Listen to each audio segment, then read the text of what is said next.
Heavenly Father, we're grateful for your word, and we're grateful for the way in which your word speaks to us. We're grateful for the way in which your word reveals your Son, Jesus Christ, his grace, his love, his mercy, and his salvation. Father, we're privileged to be able to study together this morning, to be able to dig into your word, and to be with each other. Thank you for all the gifts that you give to us. May we never despise them, but always receive them in faith and with joy. We ask this in Jesus' name. Amen. Well, right now, both in worship and in ABC, we're in this series, and it's a summer-long series on the book of Genesis. And I mentioned this last weekend as I kicked off this series. The book of Genesis is really a book that kind of encourages us to remember. It's a book that encourages us to remember where we've came from. It's a book that encourages us to remember what we've been through. It's a book that encourages us to remember how everything that came to be actually is still here. And this is important because the old saying goes that those who forget the past are doomed to repeat it. And that's one of the reasons that it's so important that we take the time in this series and in this study to remember. Because if we remember the past, if we remember these ancient stories that are given to us in this book, then we can learn from these stories, and these stories can actually have a transformative power and effect. They can have profound implications for how we live our lives right now in the present. And so last weekend we talked about how God created the heavens and the earth. And I mentioned that one of the things the narrative of the creation puts a lot of emphasis on is how when God creates the heavens and the earth, God kind of gives himself a pat on the back, and he says that all of this stuff is really good. He says it again and again, verse 10, verse 12, verse 18, verse 21, verse 24 in Genesis chapter 1. There's this refrain, and God saw that it was really good. Now, got a question for you. When you make something really good, when you do something really well, have you ever had one of those moments in your life where you do something that is excellent and then it is totally messed up by somebody else? Anybody ever had that experience before in their life? You know, my daughter Hope has this book. It's called Cook-a-Doodle-Doo. Sounds like a good name for a cookbook, right? It's about a rooster who eats the same thing every single day. On Monday, he has birdseed. On Tuesday, he has birdseed. On Wednesday, he has birdseed. On Thursday, he has birdseed, and on it goes. And so he gets a little bit tired of eating birdseed every single day. He wants something different, but his owner isn't going to feed him any difference. So he decides that he's going to scrounge up a cookbook that he received from his grandma, and he rummages around for a recipe in the cookbook, and he finds a recipe to make strawberry shortcake. Anybody in here like strawberry shortcake? I'm sure roosters like strawberry shortcake too. And so he decides that he's going to bake this strawberry shortcake, but to bake the strawberry shortcake, he needs some friends. So he enlists his friends. He enlists a turtle who is going to read the recipe to him. He enlists an iguana who's going to gather up all the ingredients and bring them to him. And he enlists a pig who offers to be the taste tester of the strawberry shortcake. Sounds like a good job for the pig, right? Now, the whole thing turns out to be quite an adventure, okay? Because the helpers aren't so helpful, the kitchen gets destroyed, the pig is always trying to taste everything before it's ready, but finally, at the end, they finish the strawberry shortcake. Now, that's like a pretty good strawberry shortcake, right? In fact, the rooster is very proud of what he's accomplished. He says, "This is the most wonderful, magnificent strawberry shortcake in the whole wide world. Let's take it to the table." And the iguana says, "I can do that." And all of a sudden, at this point in the book, after all of this work on this strawberry shortcake, things begin to go downhill. Let me show you what happens. The iguana yanked the plate, and the shortcake tilted and slid and splats right on the floor. But never fear, the pig is here. Pig was ready. Now it's my turn to taste it. In a split second, the strawberry shortcake was gone. Every last crumb had disappeared into the pot belly of the pig. Anybody ever had an experience kind of like that? That's the way life turns out, right? You work really hard to put something together, only at a moment's notice to have it go splat, and there's always some pig around to eat up all your hard work. You work really hard to build a career, right? Over the course of many years and decades even, and you love your job. It's a really, really good job, but then your company decides that they're going to downsize, and you're on the upper end of the pay scale, and so they downsize you right out of a job. And that career that you've worked so hard over the years and decades to build goes splat. You save and you save and you save to build your dream home, to build the home that you've always wanted to live in but have never been able to afford to live in. But then a natural disaster strikes, a tornado hits, a flood rises, and your dream house is destroyed, and you find out your insurance company isn't so interested in trying to help you. They're more interested in trying to figure out how little they can pay you. And in a moment, all that stuff that you had worked so hard for goes splat. That's the way that it seems to work in life. You work hard to build something really good, and then something comes along to destroy it. You know, what happens with us, we're going to see in Genesis 3, actually happens with God. Because in Genesis 1, God makes this wonderful creation, and he says again and again and again, this is really, really good, but it doesn't take long for things to go splat. It doesn't take long for somebody to come along and mess everything up. And that takes us to our text for today from Genesis chapter 3. If you got a Bible, open there now. Genesis 3, we're going to start at verse 1. Genesis 3, verse 1. Now the serpent was more crafty than any of the wild animals the Lord God had made. And the serpent said to the woman, did God really say that you must not eat from any tree that is in the garden? You know, I mentioned this last weekend as we kicked off this series. Genesis 1, when we were talking about the story of creation, is one of the most famous texts in all of literature. Even if you don't know much about the Bible, even if you've never read the Bible before, you have probably heard these words before. In the beginning, God created the heavens and the earth. Those are really famous words. Now, one of the problems with having a really famous piece of literature like Genesis 1 is that a lot of times we've heard these words so many times before that we think we know what these words are all about. And so we can be tempted to gloss over these words and glance over these words instead of really digging into these words. And what is true of Genesis 1, which is what we looked at last week, is also true of the story that we're looking at today in Genesis 3. Because Genesis 3 involves a few main characters, right? There's a guy named Adam. He's the first guy on earth. There's a gal named Eve. She's the first gal on earth. And there's a snake, and the snake is who? Anybody know? Satan. Now, my guess is, even if you haven't read the Bible a lot, you've probably heard of Adam and Eve and the snake. And so we have the same danger this week that we had last week. We think we know this story. And yet, just like last week, it is worth it for us to pause on this story, to dig into this story, because here's the thing, we can learn new things from this story.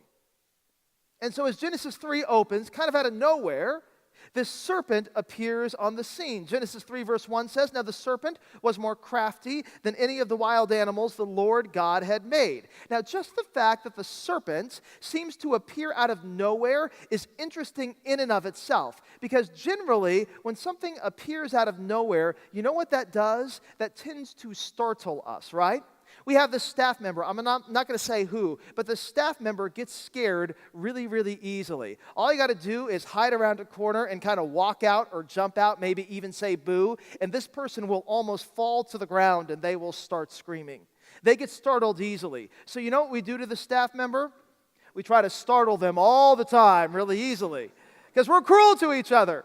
And so one of us will hide around a corner, or one of us will pop out and we'll say, hi, and all of a sudden this person will like scream and almost fall over.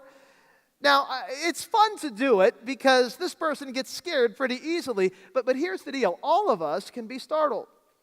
All of us can jump a little bit. All of us can have our blood pressure spike for just a second.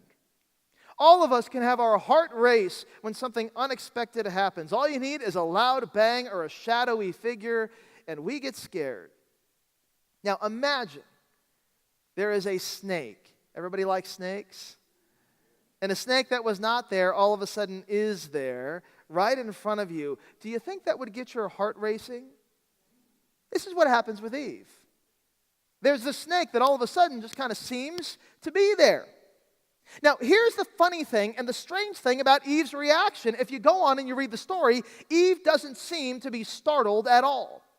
Eve doesn't seem to be scared at all, and this is part of the problem because this snake is a dangerous snake. In fact, the Hebrew word for serpent here, kind of interesting, is the word nakash, and it can mean a couple of different things. On the one hand, it can mean to hiss. That kind of makes sense, right? Because what do snakes do as they slither? They tend to hiss. But the other interesting use of this word nakash, it is related to the word for bronze or copper. And again, this kind of makes sense because we actually have a snake that is named after the color copper. We call them what? Copperheads. Okay, Snakeology 101. Is a copperhead a good snake or a dangerous snake? It is a very dangerous snake. Now, this actually cues and clues us in to what this snake is, because this snake is a very dangerous snake. Even more dangerous than just a run-of-the-mill copperhead. This snake is out not just to kill one person. This snake, we're going to find out, is out to kill all of humanity. This snake is Satan. Now, the other thing I want you to notice about this snake is how he's described. Verse 1 says, "Now the serpent was more crafty than any of the other wild animals the Lord God had made." A little bit more Hebrew here for you. The Hebrew word for crafty is the word arum. Now, what's interesting about the word arum is that in and of itself, it's kind of a neutral word. It is neither a negative word, nor is it a positive word. It's just a neutral word, and sometimes, in fact, this word can be used positively.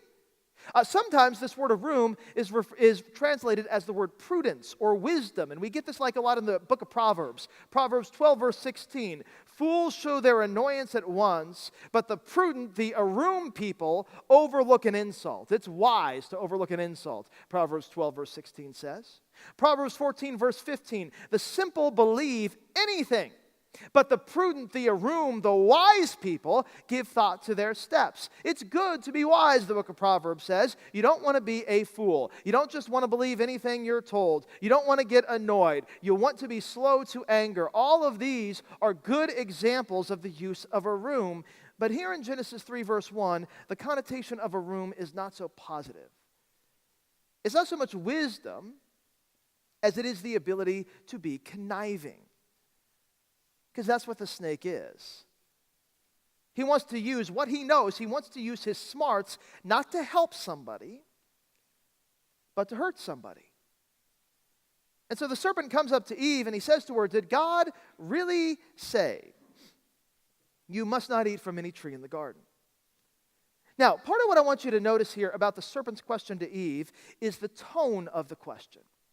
Because the question comes almost out as a bit of a sneer.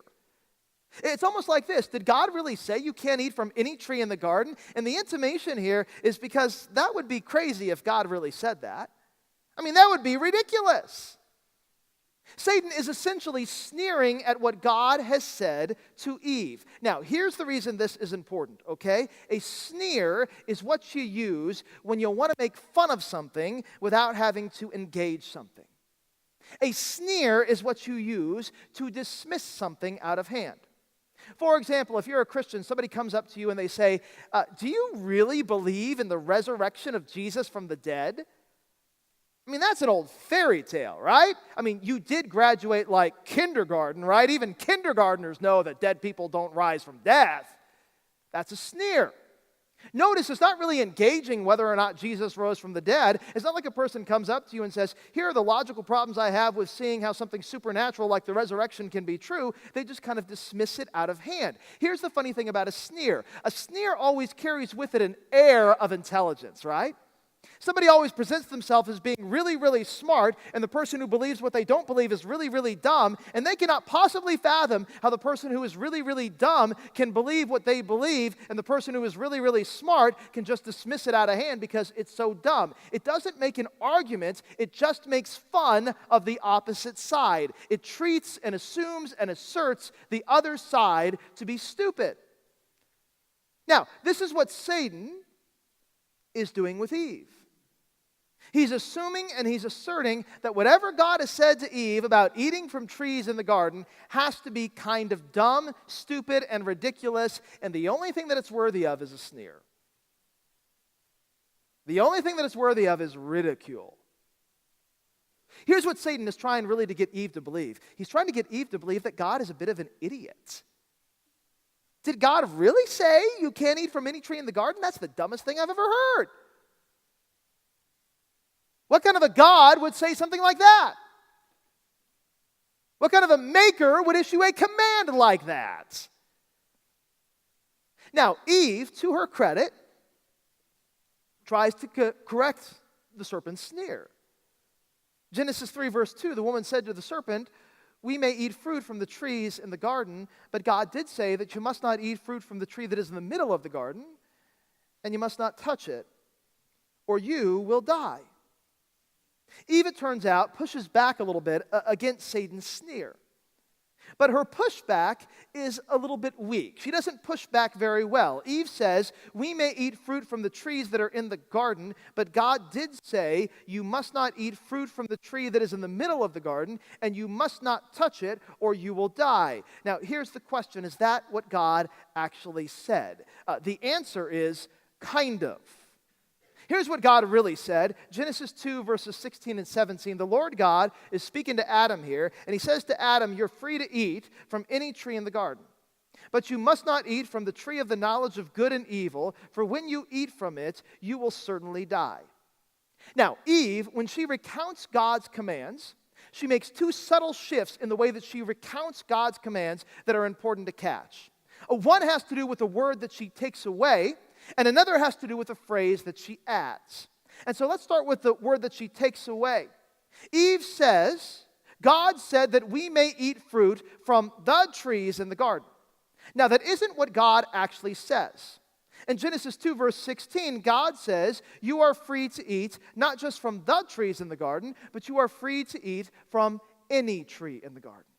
And the word any is kind of important here, and here's the reason why. The word any is a word of liberation. The word any is a word that is very generous. If somebody comes up to you and they say to you, you can have anything you want, is that a generous offer? Yes or no? Yes, okay? If I say to my daughter, you can pick out any candy you'd like, is that a generous offer? Yes or no? Yes. Okay? The word any is a word that is meant to be generous. It is meant to be liberal. It is meant to be giving. And this is what God is saying. He's saying to Adam and Eve, hey, any tree that you want, it's yours. They're all yours. This tree over there, this tree over here, whatever you want. Go ahead, pick from them. Go ahead, take from them. Go ahead, eat from them. Any of the trees you want. Now, God adds, there is this one tree. The tree of the knowledge of good and evil. Stay away from that, for when you eat of it, you're going to die. But besides that, any of the trees you want are yours. Now, what Eve does is she forgets the word any. And what she does is she makes God's gift of any tree seem a little less liberal, a little less gracious. She takes a word out, but then she also does something else. She adds a phrase. Eve quotes God as saying in Genesis 3, verse 3, you must not eat fruit from the tree that is in the middle of the garden. And then she says, and you must not touch it, or you will die. Now again, here's the question. Did God say to Eve that she can't even touch the fruit, yes or no? No. Eve adds a little line. And so notice what Eve's doing here. She takes something away that is meant to be a gracious word, and she adds something that is a bit of a restrictive phrase. Now, you know what this is. This is legalism. You know what legalism does? Legalism basically says, okay, God gives to us rules, but I think that we can do better with God's rules than God has done with his own rules. And so what we're going to do is we're going to make God's rules better by adding our own rules to God's rules, and therefore God's rules will be all the better thanks to our help because of our rules. That's what legalism does. And that's what Eve is doing. Now, of course, Eve's not the only one who does this kind of thing. You know who are masters at this kind of thing? Just read through the Gospels. Take a look at the Pharisees. That's what they did all the time. They figured, hey, God's rules are really good, but God's rules, you know what? We can actually do better than God's rules. If we add our rules to God's rules, it's almost like extra credit, right?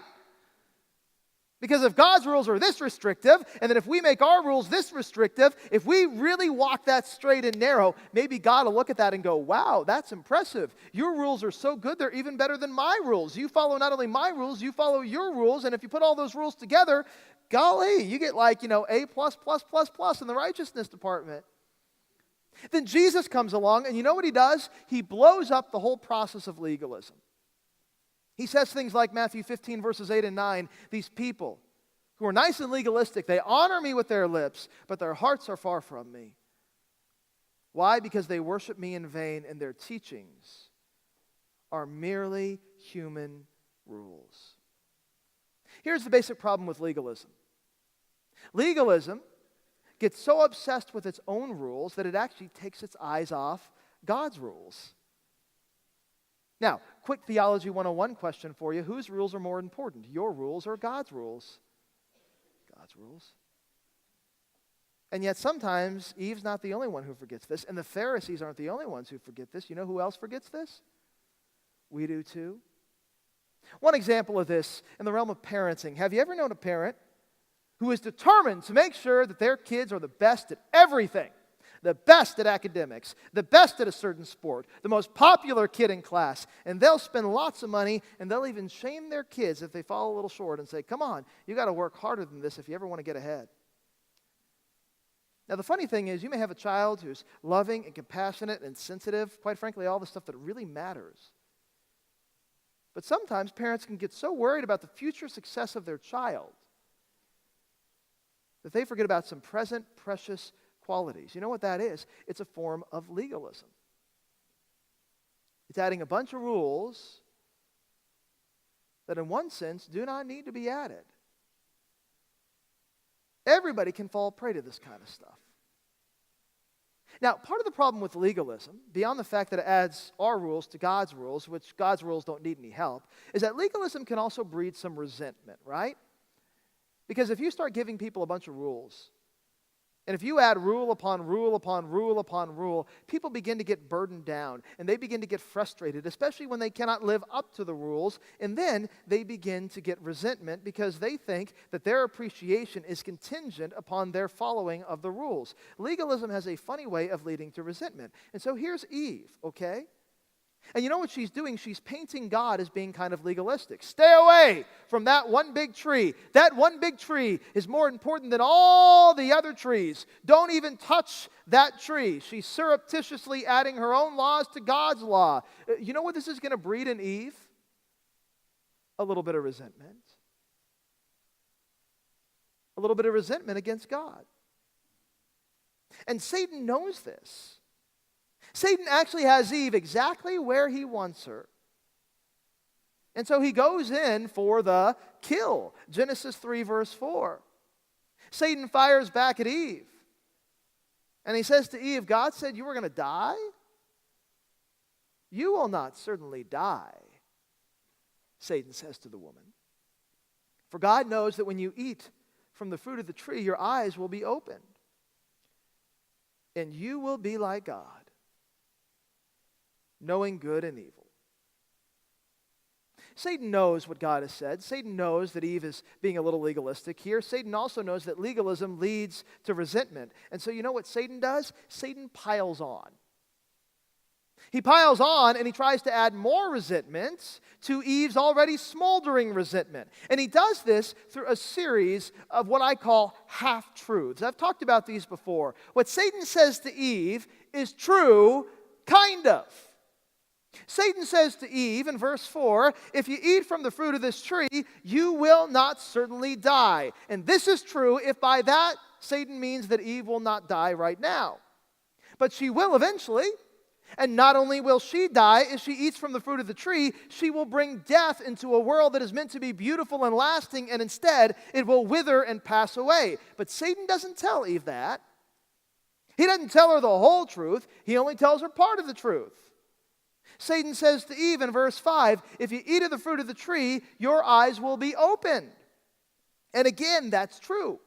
If by that Satan means that Eve's eyes are going to be open to things like shame, and she's going to be even ashamed of her own body, and she's going to try to cover it up, which is what she's going to do in just a second. She's also going to become ashamed of being seen by God, and she's going to try to hide from Him, which is what she also tries to do in just a second. But Satan doesn't tell Eve that. He doesn't tell her the whole truth. He only tells her part of the truth.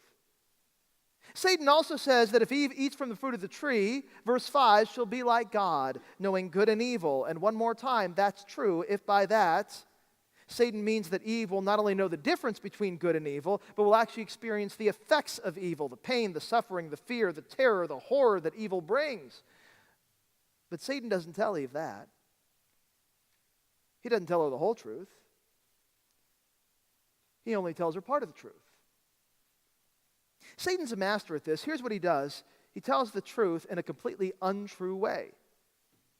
He tries to present to Eve all the upsides of breaking God's command. All the glories of eating from the fruit of the tree of which God had said, you shall not eat. But you know what he doesn't do? He doesn't tell her any of the downsides. It's kind of like drug commercials. Ever watch a drug commercial? At first, drugs sound great when they put them on the commercials, right? They can heal any ailment. They can take care of any back problem, any chronic disease that you have. It'll cure what ails you. But then, by law, the manufacturers always have to disclose the potential side effects of a drug. Have you noticed this on the drug commercials? And so they'll tell you all the wonderful things about the drug, and there'll be happy, smiling people who are jumping around, having a great time. And then a guy with a really low voice will come on and start talking really fast. And he'll say something like, side effects include oozing of your eyes or eyelids, swollen tongue, sores or swelling, blue tips or fingernails, blue spots on your skin, enlarged breasts and males, hallucinations, fainting, coma, paralysis, thoracic hematoma, blood clots, liver damage, kidney damage, decreased bone marrow function, congestive heart failure, shingles, nerve pain, bleeding, vomiting, and in rare cases, death. Really? All of a sudden, that miracle drug doesn't sound so miraculous anymore now, does it? Okay, you know what Satan's doing? He's not following the FDA. He's only giving her part of the drug commercial.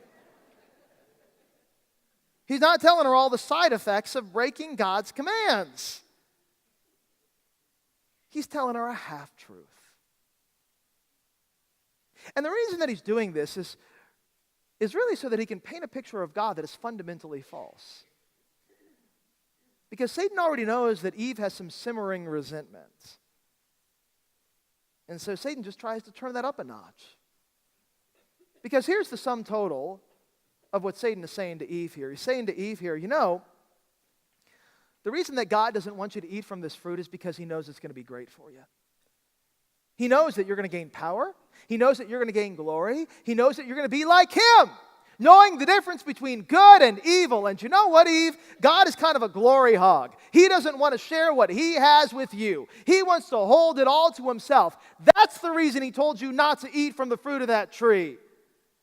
But Eve, I'm here now, and I got your best interest at heart. I know that God has been holding out on you. I know that God has been trying to keep the best fruit all for himself. I know that God is just looking out for old number one. And so go ahead, try it. You'll like it. Satan portrays God to Eve as a narcissistic ninny who doesn't really care about her. And you know what? Eve falls for the portrayal. Genesis 3, verse 6, when the woman saw that the fruit of the tree was good for food and pleasing to the eye and also desirable for gaining wisdom, she took some and she ate it. She also gave some to her husband who was with her, and he ate it. Quick question for you. Anybody in here ever wondered what kind of fruit was on that tree? It's often portrayed as a what? Apple. Bible doesn't tell us it's an apple. We don't know what it is. Could be a banana. Could be an orange. Could be a pomegranate. Have you ever tried a pomegranate? Those things are pretty gross. I'm kind of wondering if maybe it's a pomegranate, okay? Now here's the thing, okay? It's kind of interesting how we think of this fruit a lot, right? We almost think of it in kind of a Snow White way, right? Where you got the real evil gal who's coming to Snow White and saying, would you like a bite of the apple? And what's inside the apple? Poison. That's the way we think of it, right? We think of it as a poison fruit. And if you eat of it, you're going to die. Now here's the funny thing. The way the fruit is described, verse 6 of Genesis 3, notice, when the woman saw that the fruit of the tree was, what was it? It was good for food. Now, that's kind of an interesting way to describe this fruit. It's good for food. It almost sounds like it wasn't a bad fruit. It wasn't a nasty fruit. It wasn't a poison fruit. It was perfectly good to eat. But if that's the case, then that begs another question. Then why did God command Adam and Eve not to eat from it? There's a guy named Erwin Lutzer. He was the pastor at Moody Church in Chicago for years and years and years. And he writes this about the fruit. He says, the tree was not a bad tree in and of itself, nor did it bear somehow bad fruit. All that God made was good. There was nothing intrinsic about the tree that made it different from other trees. God could have said to Adam and Eve, hey, don't cross a stream or don't climb a mountain. This tree was a test to see if man would obey the voice of God or the voice of the serpent who claimed to speak for God. Here's the idea. Here's what Erwin Lutzer is getting at.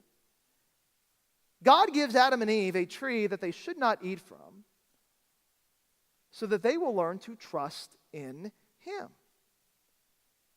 They will learn to listen to Him. Because if they can listen to Him when it comes to a tree, they can listen to Him when it comes to anything and everything else. You know, this is one of the reasons at Concordia why we teach stewardship. It's not just because we want a bunch of money. It's not that at all. It's because we know that when we learn how to trust God with our pocketbooks, we can learn how to trust God in other areas as well. If we can learn how to trust God to provide for us financially, we can learn how to trust God to provide for us when it comes to everything. If you can learn how to be generous, then you can learn how to pray when you're diagnosed with a devastating disease. If you can learn how to be gracious, then you can learn how to have hope when you lose somebody who's really close to you. If you can learn how to give, you can learn how to struggle with doubts that inevitably come in your faith. God wants Adam and Eve to trust Him with the tree. You know why? So that ultimately they'll learn how to trust Him with their lives. This is not some sort of a magic tree. But here's the problem. Adam and Eve don't trust God with the tree. In fact, one of the problems they have is they almost treat it like it is some kind of a magic tree. Notice what Eve sees in the tree, verse 6, when the woman saw that the fruit of the tree was good for food, pleasing to the eye, and she also thinks it's desirable for gaining wisdom. Can you believe that somebody would ever be so naive as to believe that just by eating some fruit from a tree you can become smarter? That seems to believe what Eve believed. I mean, that's almost crazy. It's almost like somebody telling us, just pop this pill and you'll take 4 inches off your waist in 1 week, right? Just use this makeup and almost magically your wrinkles will disappear and you'll look 20 years younger. Or you know what? Just buy this kit and you can make millions of dollars a year working from home 30 minutes a day, starting your own online business. Can you believe that Eve would fall for something like that? We would never fall for things like that, right? Now, here's the crazy thing about Eve. Eve had a desire for wisdom. That's one of the reasons she ate from the fruit of the tree. She wanted to be wise. Now, is a desire for wisdom bad? Is a desire for wisdom bad? Not at all. Desiring wisdom is a good thing, but here's what you need to know. You can't get a PhD by eating fruit from a tree. You just can't do it. Wisdom doesn't come from fruit. Wisdom comes from God. You probably know the verse, Proverbs 1, verse 7. The fear of the Lord is the beginning of wisdom. The problem with Eve, and the problem with so many of us, is that so often we try to get wise apart from God. We live in a society where we think that if we can just be smart enough or insightful enough, logical enough, educated enough, schooled enough, we'll be able to chart our own course, make our own way, craft our own decisions, and even if those decisions contradict what God says, that's okay. We can still be wise. And yet Scripture tells us that's not wisdom at all, that's foolishness. There's a big difference between eating from the fruit of this world and doing what we think is right, or drawing from the God of the universe and doing what He says is right in His Word.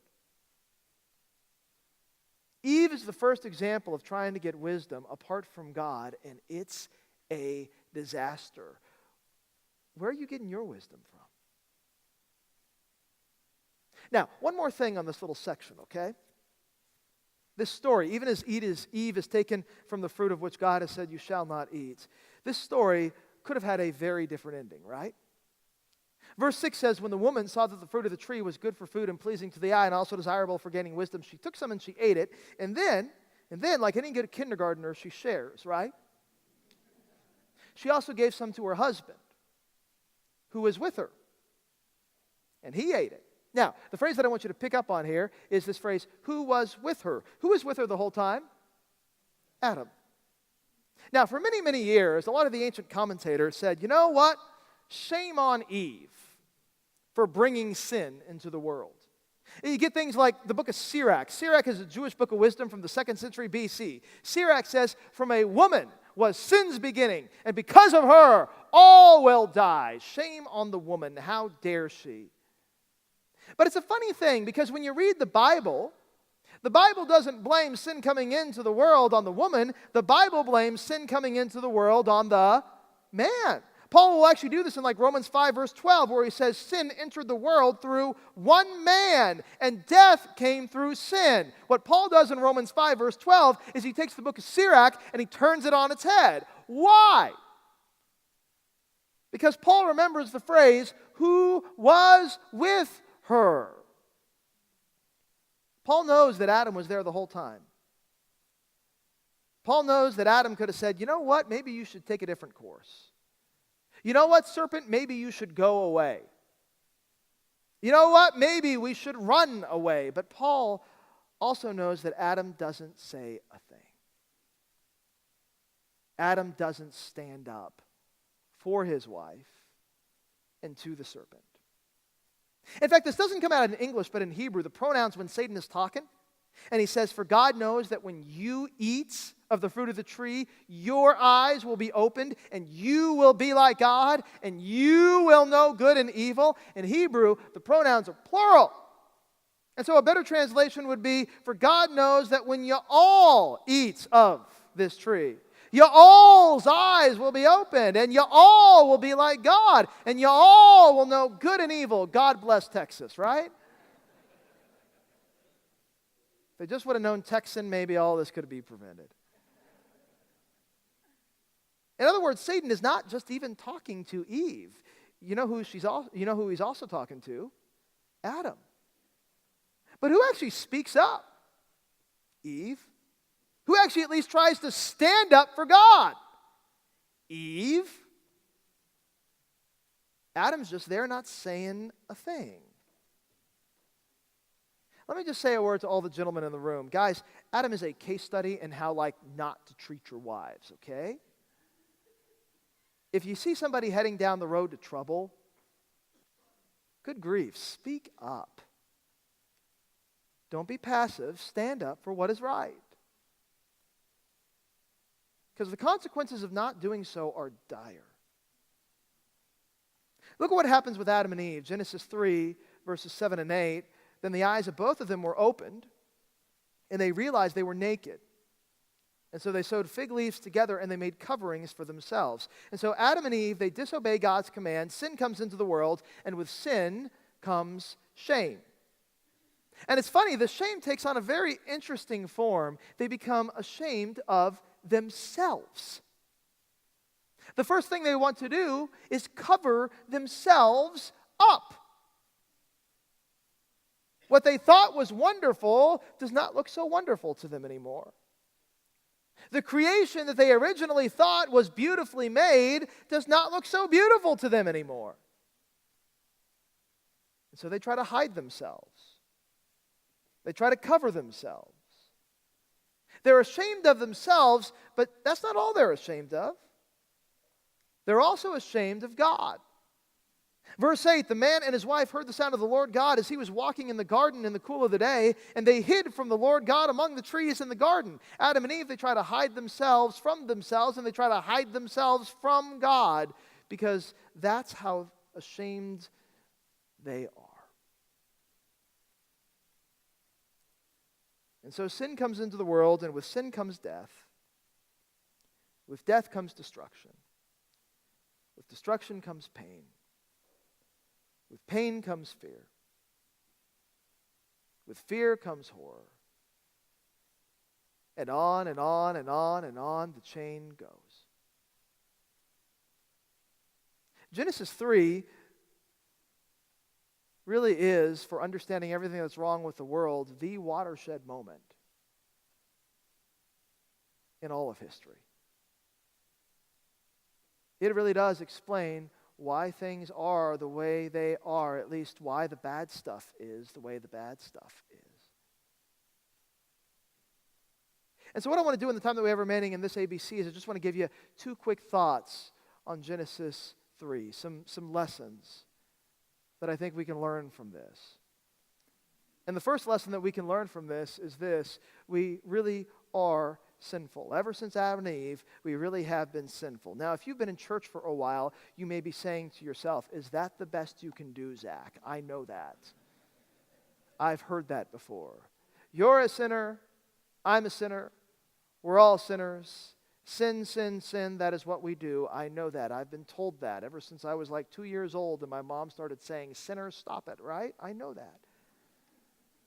But you need to understand that in our broader culture, just so you know, not everybody feels the same way. If I was to say we really are sinful, there'd be plenty of people who would disagree with me. Several years ago, a guy named Steven Pinker, he's a professor of psychology at Harvard. He wrote a book review in the New York Times. And the book review in the New York Times actually proved to be quite controversial. You know why it was quite controversial? Because a professor of psychology dared to say that people are sinners. This is what he said. He said, the prevailing wisdom among many intellectuals has been that evil has nothing to do with human nature and must be attributed to like political institutions. In other words, evil's not in here, evil's just out there. The problem with evil is not in me. The problem with evil is in thee. So several scholarly societies resolved that it is scientifically incorrect to say that war or any other violent behavior, or anything bad, is genetically programmed into our human nature. Scientists who have dissented from the saccharine view have been picketed, smeared, and likened to Nazis. He's not making that up. But distinctive patterns of cruelty and callousness pop up repeatedly in history, cutting across times, places, and political systems. And so you know what we need to do, Steven Pinker says? We need to look hard and clear at the monsters that are not out there, but the monsters that are right in here. Now, I could not agree more with Steven Pinker. But he also is very honest when he says a lot of people see this view of human nature as crazy. A lot of people would like to see us as good fundamentally. Genesis 3 tells us that fundamentally we are not. We are not good. Sin is a bit like a hereditary disease. It's a deficiency that gets passed down generation to generation to generation to generation. If you don't believe me, just look at your kids. Because you don't have to teach them how to sin, right? Anybody in here have to teach your kids how to lie? Oh, sweetie, that was pretty good, but if you say it with a little bit more of a smile, everybody will really believe you. Anybody have to teach their kids how to do that? Anybody have to teach their kids how to throw a temper tantrum, yes or no? Anybody have to teach their kids how to say no? Nope. Do you have to teach your kids how to share? You have to teach your kids how to be kind or tell the truth? It's funny, they pick up the bad stuff so easy. And yet they pick up the good stuff so hard. Why? Genesis 3. It's like a hereditary disease. Sin comes a lot easier than righteousness. And it has been that way ever since Adam and Eve. We really are sinful. We can see it in ourselves. If you don't believe that, just try to stop sinning and tell me how it goes, okay? We really are sinful. And this leads me to the second thing that we learn from Genesis 3, which is we really do need a Savior. We really do need a Savior. Now again, I know this is a simple lesson, but it's a really important one. Because we see the beginnings of a Savior even in Genesis 3. In fact, we see God working to save Adam and Eve in three ways. Here's the first way that God begins to work to save Adam and Eve. He seeks Adam and Eve, right? Adam and Eve, they eat from the fruit of the tree of which God had said, you shall not eat. And immediately, what do? They try to hide. They hide themselves by making clothing for themselves. And then when God comes walking through the garden, they try to hide from God. And you know what God does? Genesis 3, verse 9. He calls to Adam and Eve, and he says, where are you? Now, quick question for you. Does God really know where Adam is, or is he really completely unaware as to where Adam is? God knows. He's God. He knows everything. But rather than just saying to Adam, I know what you did, get out here. You're going to time out right now. He doesn't do that. He doesn't call Adam out in anger. He seeks Adam out in love. Where are you? That's what God does when people fall into sin. He seeks them out. He doesn't push them away. He doesn't run away. He tries to bring them close. Luke 19, verse 10, Jesus gets here and he says, for the Son of Man came to seek and to save the lost. That's one way that God begins to save Adam and Eve.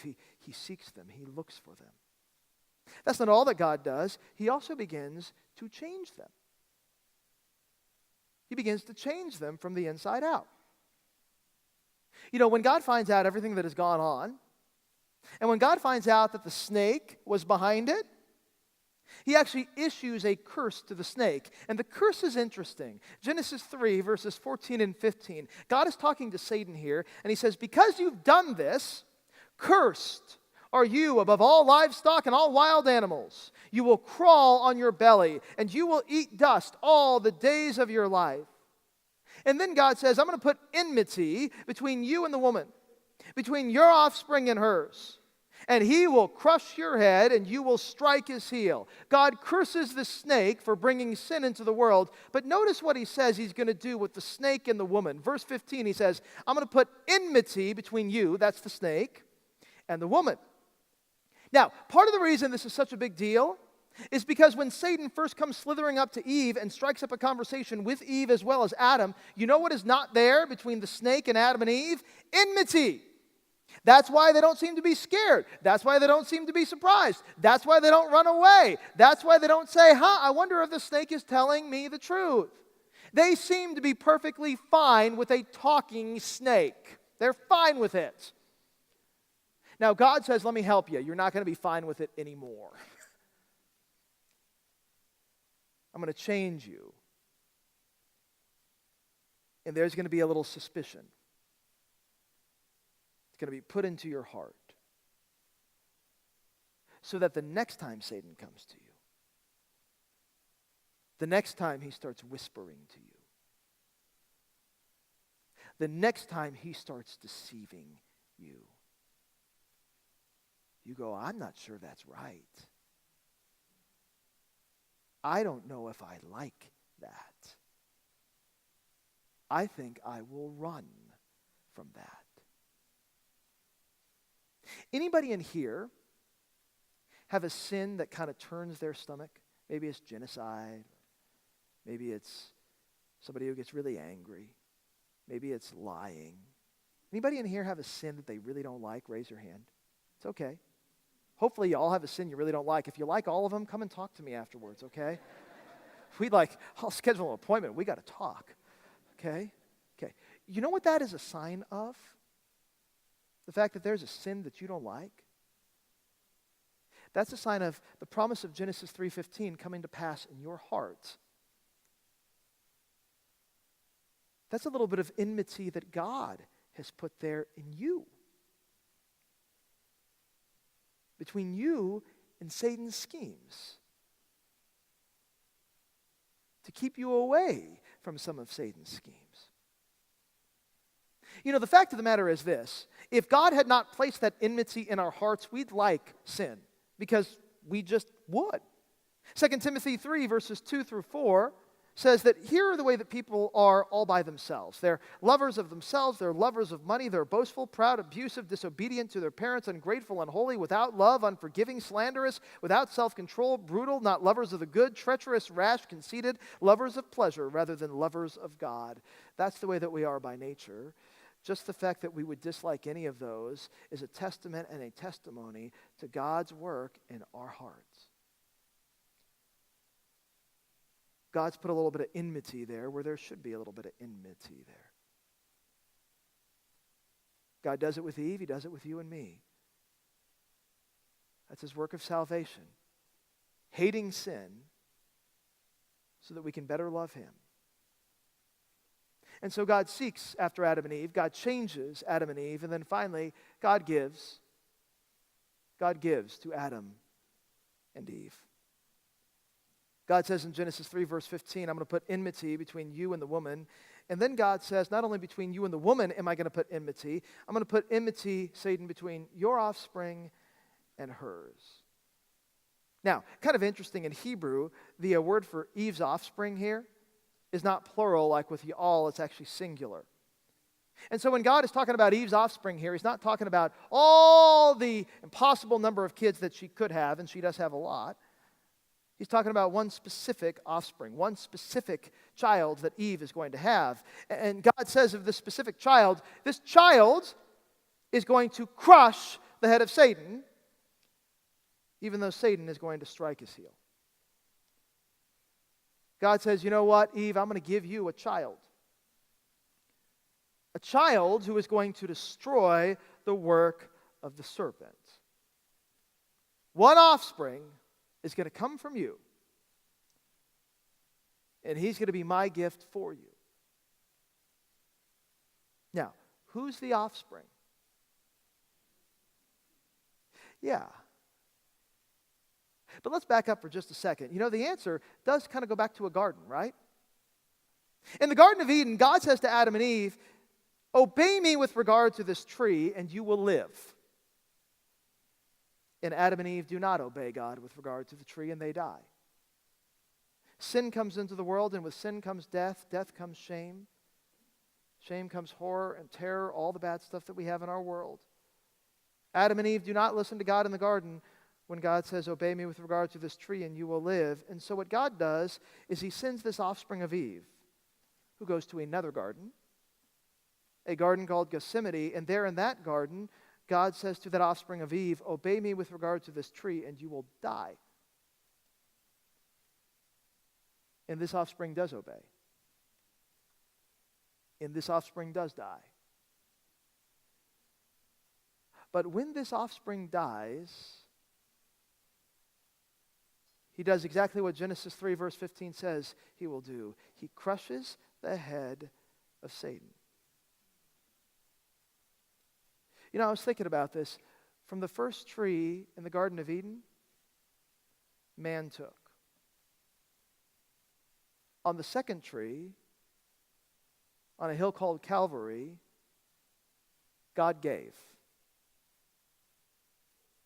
And you know what? The second tree destroys all the bad stuff that has come out of the first tree. And so the story tells us a couple of things. It tells us how things got so bad and why we act so bad.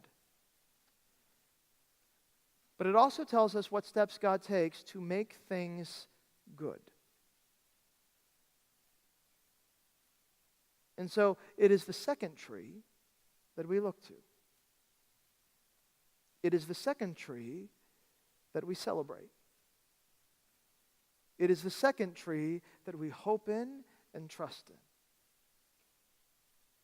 It is the second tree that we remember.